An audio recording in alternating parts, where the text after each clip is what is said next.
I thank Dr. Isaac Fatai for giving this opportunity, and I thank all the eminent people, doctors who are here, who are going to listen to a wonderful journey of what's happening at Center of Excellence.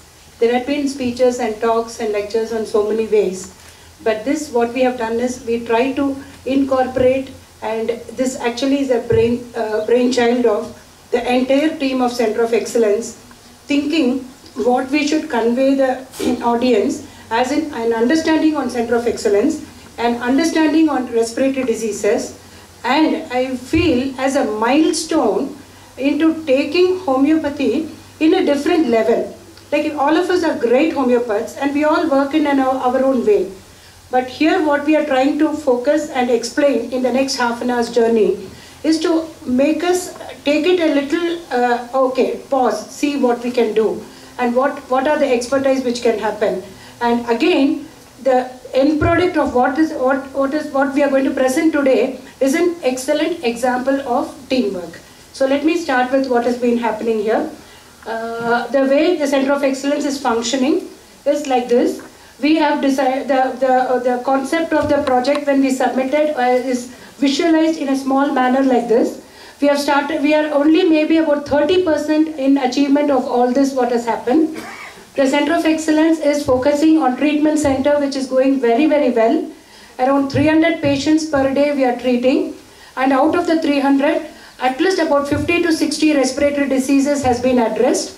Naturally, all the 300 are not respiratory condition. Every week, the respiratory diseases, all the clinicians should submit to our research center. So the research people will start working on it. So the treatment center has been going on very well. Over the last 1.5 years now, we have been working on case study protocols and treatment protocols, and we are in the midway of creating some awareness into that. Or we are creating certain protocols and we are already seeing a big difference in the results. Lab, we have at Center of Excellence our own laboratory, so lab investigations are done wherever necessary. So we actually have in hand, in one of our talks we were mentioning about blood tests, somebody was mentioning about learning about blood tests and other things and all. So we actually have started understood the neutrophil, because classically we thought only eosinophil count, okay, you're allergic, eosinophil count. But there are so many more dimensions to that. We have started to explore, we started exploring those things. And auxiliary treatments, which is anyway by default, we are into integrative medicine. The Jalanathis or the breathing exercise is part of the protocol in our thing. So the treatment center and the part of it has been very successfully moving forward with the Center of Excellence. The resource center, as in, so far we have collected a lot of people to give us input and all that. And in a small way, we have started a small module of training program. But in the next 3 months, the program is to make it a very, very good training program for young doctors, senior doctors. Different modules are being on the anvil, we are preparing them.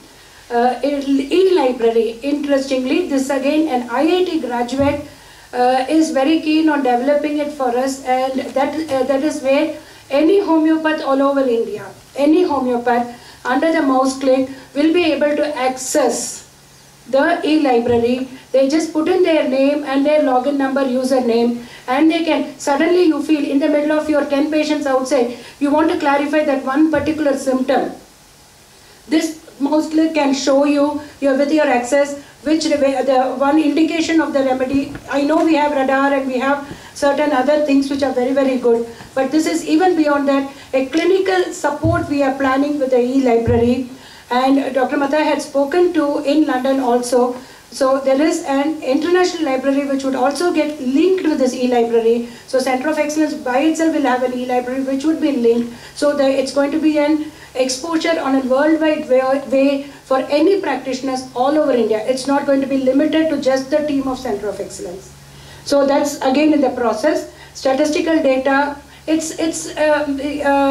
data entry person cannot simply enter our case studies because we are unique.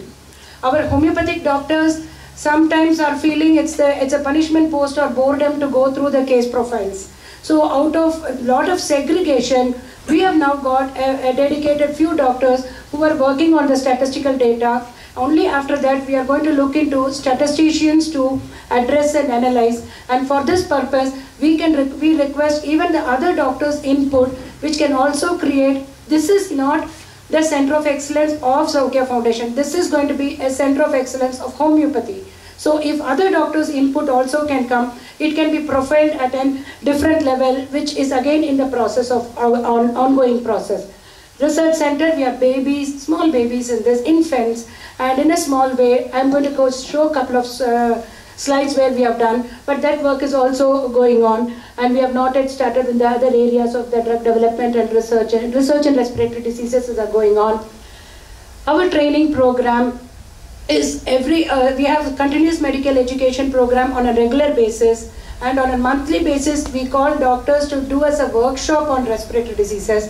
So as it is in a contained way it has happened, which will now, this seminar is one such initiative. We are going to explore and make it more available for many more. Seminars and workshops are an ongoing thing, but it's going to take more momentum in the coming future.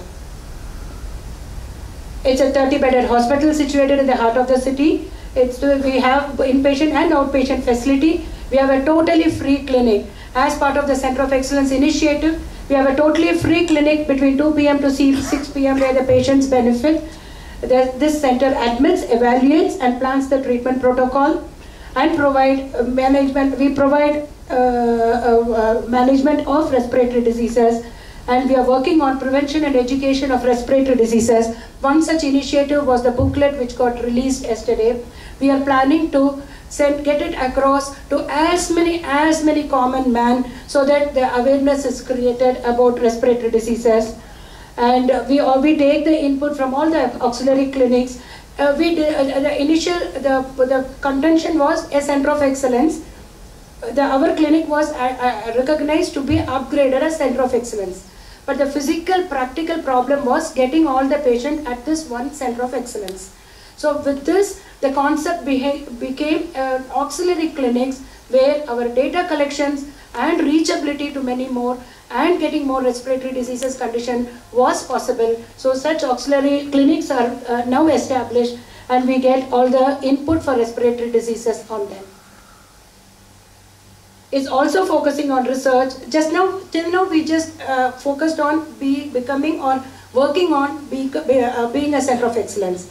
We have started focusing on research, and we are very proud to say that we are having a randomized controlled trial of homeopathic remedies in the treatment of alcohol dependence with NIMANS. One of our doctors are attending NIMANS, is visiting and is in NIMANS 3 times a week in the mornings, and there is an explanation given. It's passed through the ethic committee of the NIMANS, and we are trying to work on a protocol where we are trying to study on quericus glandis, effect of quericus glandis in de-addiction. It's an ongoing process, and we have not yet come to any study part of the program. Retrospective and prospective study of respiratory diseases is going on at Center of Excellence. In the beginning I've started a couple of those studies I'll be showing in the next few slides. With a lot of thought process, all you doctors, senior doctors here are already doing it. We just collected the thought processes and we thought this should be the methodology. Today, after this seminar, if you all have more thoughts, kindly share it with us by email, because we are very open to develop it into a much better module. We thought there has to be a preparatory stage, an executing stage, and a sustaining stage. For example, there was a patient who has been with us 12 years back for the simple, common, but the most irritating condition, rhinitis allergies. He will just have watery discharge, nasal discharge. He will sneeze and there is a watery discharge. He was on continuous medication, heparsulf and sulfur with tuberculinum as intercurrent remedy. And he continuously took medication in a planned manner for 2 years. Today, even till today, he is not anymore coming on a regular basis, but he comes for a booster dose once a year. When sustainability is happening, where the patient is aware, this is my season, I'm going to get aggravated. Before the aggravating season, he comes and takes a dose. With children, there is a planned 3 constitutional courses given, followed by which the mother is educated to bring the child with seasonal changes or when the child is getting more colds and coughs. So as much as preparation, which is a very detailed case study, which all of you are aware, the execution, as soon as the patient comes, definitely a very acutely sick patient is given a remedy. But otherwise, we do not. I thought when I was a young doctor getting into our clinic, why is he so much particular about so many details? We took 3 months to prepare our case study format. I remember we have gone through 45 case studies format before we finalized our case study format. At that time I was much younger not to realize the importance. So I actually tell that my teammates, like literally like an ass, for 5 years I started and did case studies, case studies, case studies. And what happened, when I was posted in HAL as a medical officer, as part of from our Saukya, the number of patients were 60 in 2 hours. And the remedies popped out because of consistent case study. I don't think no internee or no doctor would have just kept on doing case studies. So it just popped out. So this shows us that consistency in which you have to repeatedly keep doing, which our younger generation are still very much to pick up, makes the difference. So the detailed case study is a very USP for homeopaths and has to be not at all forgotten. However hectic, however busy and however we are, you can assign somebody who can be doing it, but that is that USP for us to do things. Followed by that, there is a data collection. Every case is repertorized. Every case. Now, of course, we have Radar. Those days, we have to do it with our Murphy textbook and our Kent repertory. But every case gets repertorized, and then an implementation, a plan of action is planned, like a constitutional, intercurrent, the strategies, what we have to do when there is an acute episode, and this much is done, and a new doctor will be allowed to do it. I took 5 years, but our new doctors are taking in 6 months, 1 year to start prescribing. So then we look into the sustainability or sustaining a case. This is the protocol. At this point we are following. We welcome any other input on this. So there is, when we look at the detailed case study, location, sensation, modalities, concomitants. In our time period now, supposing a detailed case study is prepared and we are going through that, the moment you see the case study of a presentation, the remedies actually walks out of it. And the key to that is the location, sensation, modality, concomitants. There is a methodology where you know respiratory, allergies, arthritic, osteoarthritis, knee pain. Then comes the right side, the nature of the pain. So everything is got captured into it in such a manner that it has had a great impact to see the case study and to arrive at the remedy. As all you are knowing about it, physical generals, mental generals, past history, family history, miasmatic analysis, and then we go with the repertorial analysis, and still we use our intelligence in spite of whatever remedy comes out to find out the ultimate remedy. Now, that is something generalized. Here what we are doing presently at Center of Excellence is, beyond this the case study, detailed case study where we do a symptom is analyzed properly, we went a little beyond. I should say one contributor was Dr. Gopal, Dr. R.P. Patel's grandson. He was able to capture respiratory symptoms only from the repertory and send us a CD. So the you will come to another slide which is another interesting twist to this. Here what we did, the COPD questionnaire is a questionnaire which has been on analysis of what all our eminent doctors, our textbooks are telling. And such a questionnaire is understood and a questionnaire is created COPD. This is what yesterday after Dr. Sundeep I mentioned. If your patients come to us, they will go through this COPD questionnaire. We are provided with a lab where investigations can be done. We have our X-ray unit also. Spirometry, as you are already aware, we are doing that regularly. Repertorial analysis and remedy selection. We also are conducting weekly meetings, which I have already mentioned to you. And if you would like to conduct workshop for us, you can contact us. If you would like to attend our workshops, you can contact us at research@saukyafoundation.com. Anyway, this also is accessible. And we also provide online support for our practitioners. This is something we are looking at as a future plan. Presently, anybody wants, they can always share with us. But if you are suddenly wanting some small immediate solution, you can just mail us. I will send either this mail ID or another mail ID you can send us. I just want to know if there is any particular thing. We can give an online support except on Sundays, on the weekdays. Our approach includes, our doctor's mentor already has talked about it. And when I listened to him yesterday, I said, we are almost implementing what all he has been telling us. So as you can see, yoga, all this is a protocol for respiratory diseases especially. And as Dr. Abraham correctly pointed out, there is a pointer to the imbalance in the body very clearly, and imbalance can be corrected with this, which can take it to a next level of healing, which can happen with this. Diet plays a big role for us. Another interesting thought we had, like Dr. Gopal mentioned about collecting all respiratory diseases from our repertory, why not take Davidson and look at all the respiratory symptoms and see curiously what could be the repertorial analysis. Because we have to accept that we have to balance. So we thought of taking out all the common symptoms of respiratory diseases and worked it out in the radar software. As you can see, these are the symptoms we took. Cough in general, sneezing, obstruction, coryza, discharge with, without. We just took a generalized thing, and the analysis came out with sulfur. Sulfur as the first remedy.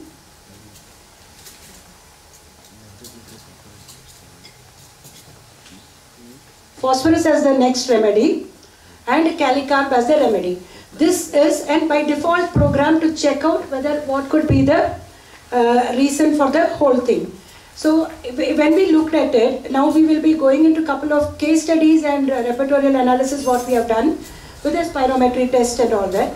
So we found out sulfur seemed to be the medicine we seem to have repeatedly used as constitutional medicine in respiratory conditions. Whether it was at an allergy level or whether it was at a throat level or whatever level, this was the thing which we thought was the main thing. Connect the power.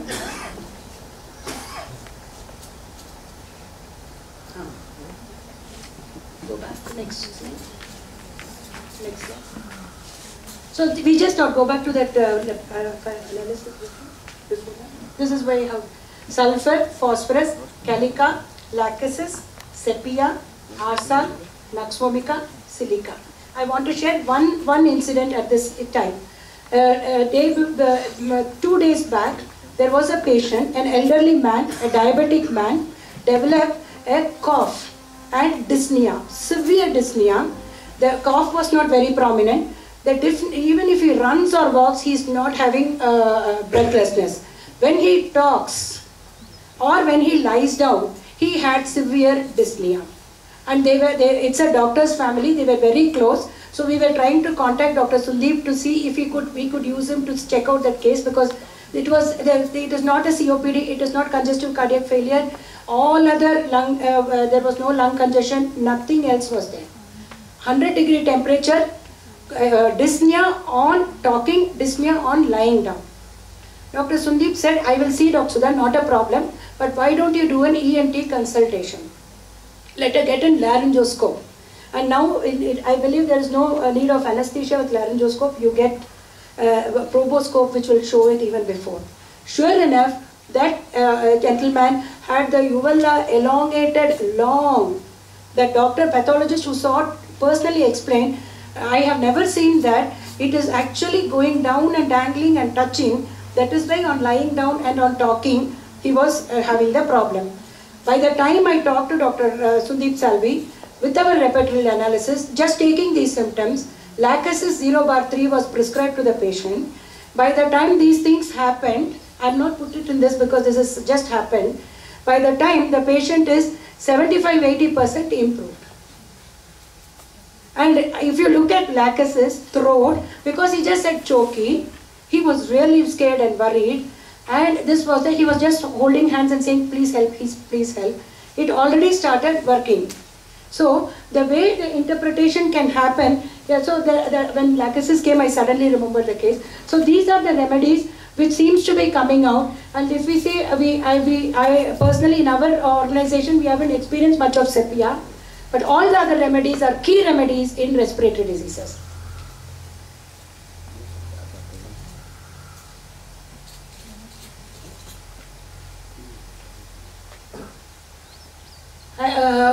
We just thought we'll give a small input, because for the benefit of people who are coming to learn something out of this, though all of you must be knowing, we just thought we'll pick up what Hahnemann thought about it. We keep on reading, and our CMEs, there is a compulsory exercise we have to do. We have to learn a remedy in keynotes, and if we don't do that, we will be given impositions. So to capture quickly the Allen's keynote so that we understand a remedy. But we thought when we are presenting this to an audience, we should give an input if that remedies are coming with Davidson also, what would have Hahnemann thought about it? And this is what his feedback on phosphorus, that they are no longer subject to chemical loss. Phosphorus is one of the which we all know. In regard to phosphorus, Hahnemann says in regard to phosphorus that it acts most beneficially in persons who suffer from chronic loose stools and diarrhea. As homeopaths, we can relate the respiratory conditions in relationship with these symptoms. This can be very useful. Again, for the benefit, we just took out the key symptoms of phosphorus with destructive metabolism, susceptibility to external impressions, suddenness of symptoms and rapidity, great nervous debility, emaciation, after effect of loss of vital fluids, tendency for bleeding, persistent hemorrhages. The physical generals are, as a student, when we all study phosphorus, belladonna, we all get very fascinated, the prettiness of it. And we will get a little wary of Natsomika men, whether because of their tendencies of which has been described. So that is one way of learning for internees and young doctors, or even the older doctors, because learning is an ongoing process. The way we relate to a remedy, we can easily connect it to a patient, and your prescriptions can be simply excellent. So a tall, slender person with quick and lively perceptions, weakness and prostration, a weak, all-gone sensation in head, chest and entire abdomen, especially in the morning 11 a.m., burning all over the body, heat felt all over. Believe me, patients tell heat felt all over, I am cold, clammy, which can all be pointers for our homeopathic prescriptions. Thirst for very cold water, bad effects of eating too much salt, restless, fidgety, oversensitive to external impressions, fearfulness, dread of death, brain feels tired like a brain sack, clairvoyant state. Clairvoyant is also something which we as a young homeopath will not relate, but later the intuitive nature of patients will come out so nicely, your prescriptions get guided very accurately with that. Respiratory symptoms, when we come to, it's epistaxis instead of menses, polypi, bleeding easily, polypi, nasal polypi with homeopathic medicines, brilliant results. You actually, some people, they actually visualize it, and they can see that it's reduced very considerably in the size. Hoarseness, especially evening, dry, painful larynx, heat and tightness felt in the chest. It's indicated in conditions of pneumonia, tuberculosis, hemoptysis. When we said we can give homeopathic medicines to tuberculosis, I was put in big trouble. Modalities, evening, worse in the evening, before midnight, lying on left or painful side, during thunderstorm, weather changes, warm food or dream, and better by dark, lying on right side, cold food, open air, washing with cold water and sleep. Thermally, the patients are chilly by nature. About sulfur, greatest polycrus, prince of antisorics. We normally casually say the king of remedies. And eruptions may alternate with other complaints such as asthma. The modern belief of connection between the allergies on the skin was very well established in 18th century by Dr. Hahnemann, the rag philosopher, which all of us know. I'm not going in details because this is a remedy. Time and again, all of us must have read. For the benefit of internees and younger doctors, our PowerPoint presentation will be shared with you for all the key symptoms which is being described about sulfur. A sulfur patient stand alone. And we believe, after this much of experience in our organization, a sulfur characteristic is there in us, all of us, at some point of time. And this is the description for sulfur. On respiratory symptoms, chronic dicatarrhea, dry scabs, readily bleeding, difficult respiration, Vaughan's window open, dyspnea at midnight, rattling of mucus, pleuritic exudations. By this, we would also like to share a fact that sulfur in Bangalore, in conditions of allergies in Bangalore, we have found most effective, especially the rhinitis. And the one pointer symptom Dr. Mathai always asked us to check is early morning sneezing. Early morning sneezing is a one great indication when it is pointing towards sulfur. If we have to talk about sulfur, we can have 2-day workshop. That fascination is the remedy. The next. About arsenic amalgam. Again, Hanuman's input on arsenic amalgam, which we are all very well aware. The next one. The symptoms. On respiratory symptoms, the thin, watery nasal discharge, worse at midnight, burning in chest, expectoration, scanty, frothy. Bryonia. On acute prescription, we found out bryonia has the highest. We have been using more regularly. The next. Things you check, and if you are comfortable with that, you can always call us, but you can otherwise wait and see how the remedy is acting. Silesia is the other remedy. Okay. On the basis of 220 retrospective case studies, on acute condition, on only acute episodes, go to the next slide, which gives the indication. This is something often properly studied, where you have written the remedies and have worked on it. No change is 27%, much better is 23%, better is 40%, gradually. There could be, again because it's respiratory, seasonal changes, so many aspects included, for a period of time. At least it would be about 3 to 5 years of treatment protocol. This is how they felt. The encouraging part as a homeopathist, if you look at it, better, much better, and they are progressively better, is almost 63%. I'm sorry, 73%. And the no changes, 27%. This is on chronic remedies. Mostly we go by chronic prescriptions. The constitution is given to every patient, unless it is just one-off episode they are getting. And here again, sulfur, silesia, tuberculum, calcarea carb, ammonium carb, calibite, natramur, natrum sulf, pulsatla are the remedies we have been frequently using. So if I now look at the other aspect, we have missed out on some remedies, maybe we can explore more. So this is the change we felt. No change is 31%, but overall change is about 69%. Next. The relationship we thought between the COPD and asthma is where the airway, this again doctor might have gone through yesterday, the hyperresponsiveness. It's actually the first talk when Dr. Sundeep said lungs have a personality. Anyway, we believe we all have a personality. That is our homeopathic approach. He says the lung cringe, the lung refuse. So those are your bronchial symptoms which are expressed. And at asthma level is these changes, hyperresponsiveness. When it gets into an COPD level, there is a different type of a response which we have described here, where only eosinophil is coming there, where inflammatory, infectious changes happen in case of COPD, where your neutrophils are also high. Well, commonly both of them have wheezy bronchitis. Again, not to make it cumbersome, we thought we'll just throw it across you like this. The presenting complaint of this patient D was breathing difficulty for 15 years, and she has a classical aggravation amelioration factor. She typically had a history of tuberculosis and pneumonia, and she gets once in 3 to 4 months severe, very severe attacks, and has to be admitted for those attacks. And she also had chest congestions, and her associated complaint were pain and heaviness, and anyway her other complaints were external hemorrhoids with constipation.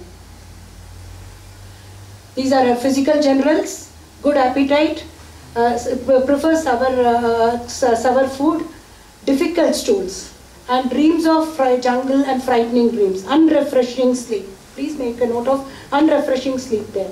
Very obstinate lady, sudden memory loss, lot of fearful, negative thinking.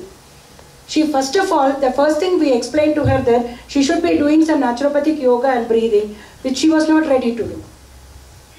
Her only worry was what will be the impact to my family on monetary basis.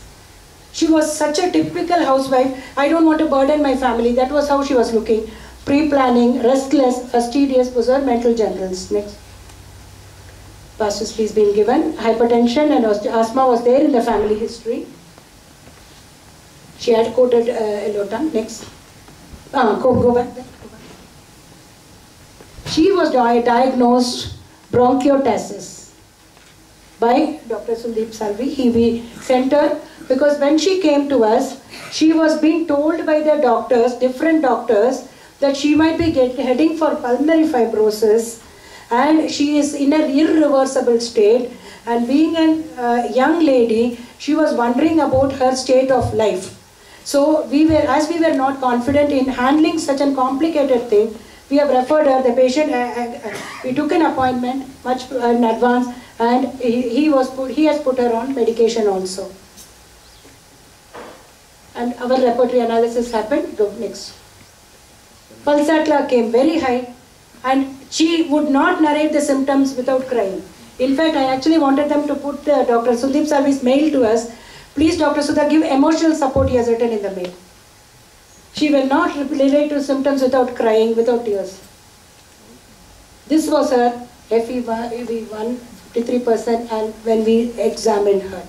But she's on both the medications, but quality of life, this is an evidence of what spirometry is telling us. Symptomatically, the lady just bounced back. She felt she's given a revival of life. She felt she can, actually, I think on a homeopathic approach, we cleared all her worries and doubts. So, this is a combined effort we did in one case. Next. May natrum sulf later, after the pulsatla, natrum sulf first. Go back 1 second. These were the remedies used. But in this case, the medicine came in sulfur. That was getting more radiation. Go back to that. Go back. That. For the repertory analysis. Yes. Sulfur came in 72 Mars and 36 days. Pulsatla came in 50 and 30. Till you went to pulsatla. Because on the presenting moment, her crying and her emotional status made us consider more of pulsatla and not of sulfur. Next.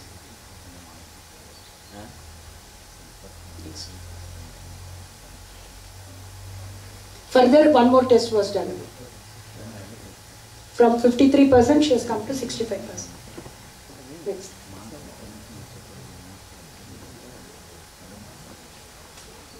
The medications were reduced actually. But now, just now, she is going through an infection phase for which we are still combinedly working on her. Next. This is a patient, this is a case of very simple, just wheezing case. Wheezing, because this is not an old, earlier we were not doing spirometry studies. For spirometry purpose, I just picked up our recent cases. She came with wheezing since 8 years. After coming to Bangalore was, and sneezing, early morning sneezing, exposure to cold, epistaxis right nostril, especially during winter, dyspnea on slight exertion, itching of eyes, redness of eyes, swelling of eyes, better by steam, and scraping sensation in the throat. Next. She talks and snores and grinds her teeth in the sleep, aversions to brinjal, papaya, and a chili fish. Next. Kerala, happy childhood, very, very polite lady. She was a very polite lady, help me type of a lady, very calm and lethargic, lazy. When having wheezing, she gets very upset. She gets very worried. Next. Family history also, we are seeing the dust allergy. Next.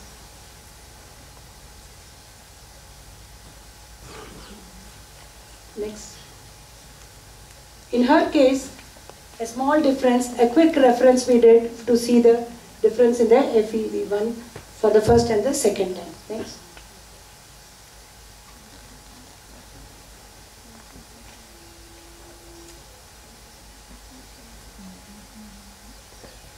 So again, we are back to Pulsatla 1 with a repertorial analysis which is coming differently.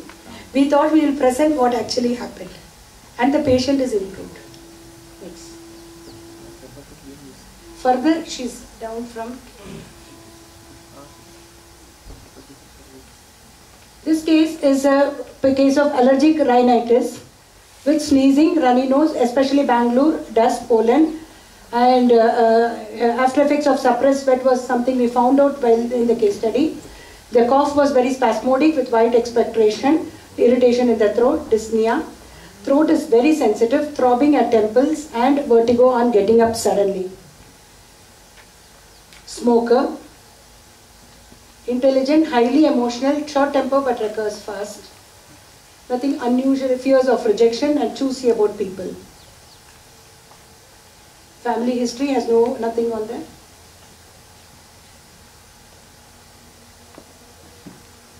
Come back. These were the symptoms taken. Next.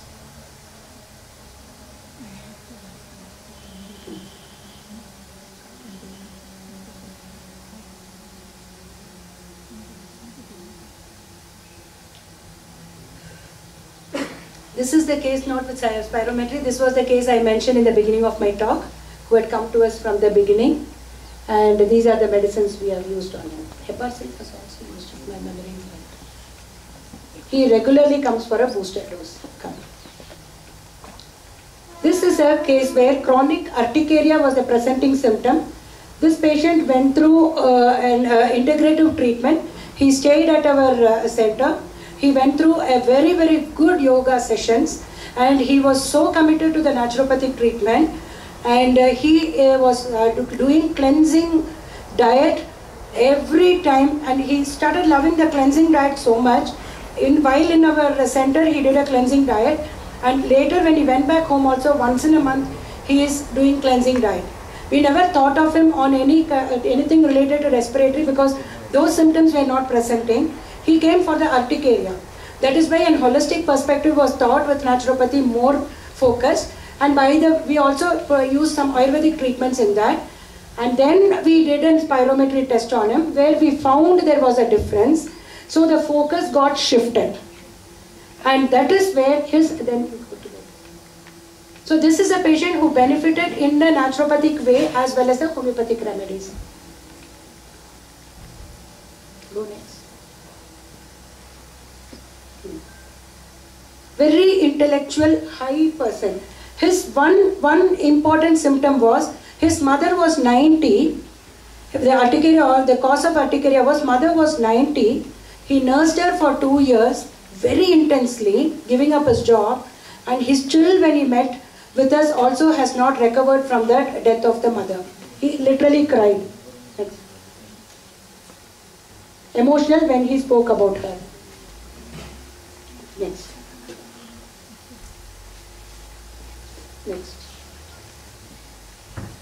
Next. Urticaria, polypus, hawk mucus. These were the repertorial symptoms we have taken.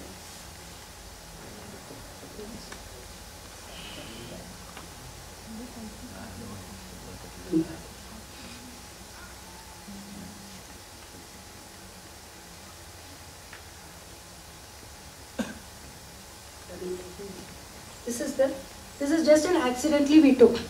It was a chronic urticaria, came for homeopathic treatment and naturopathic treatment.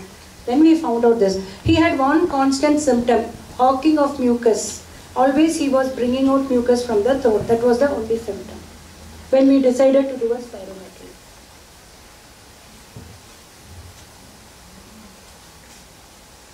So you can see the focus was just Naxomica to start with on urticaria. Then the 0 bar potencies in skin conditions, and then we went on this. Next.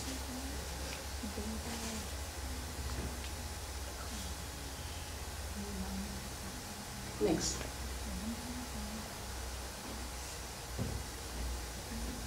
This patient, age 50, had running nose, sneezing, chest congestion, wheezing. Her modalities were worse with dust, strong smell, winter, night, and going to sleep, better with inhaler Astalin, sitting on and nebulization. She had heaviness on chest and abdomen, shivering, weakness and irritation in throat, with involuntary urination, hoarseness of voice and nose block. Her sleep was disturbed. She could not tolerate strong smell of cosmetics and hair dye. And thirst was less. She had palpitation. She was allergic to certain medicines. Next. She had skin darks. Many cases with bronchitis, skin complaints were very much present together.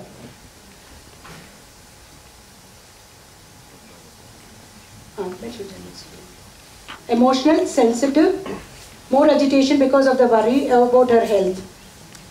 And an impatient lady she was. Next. Family history had a little bit of an allergy to dust. Spirometry showed severe obstruction. The spirometry study showed severe obstruction. Next. Next. Next. So this was just an acute presentation. She had a severe obstruction and we gave the medication and we checked on the spirometry studies. Next. Our solvent bryonia was given.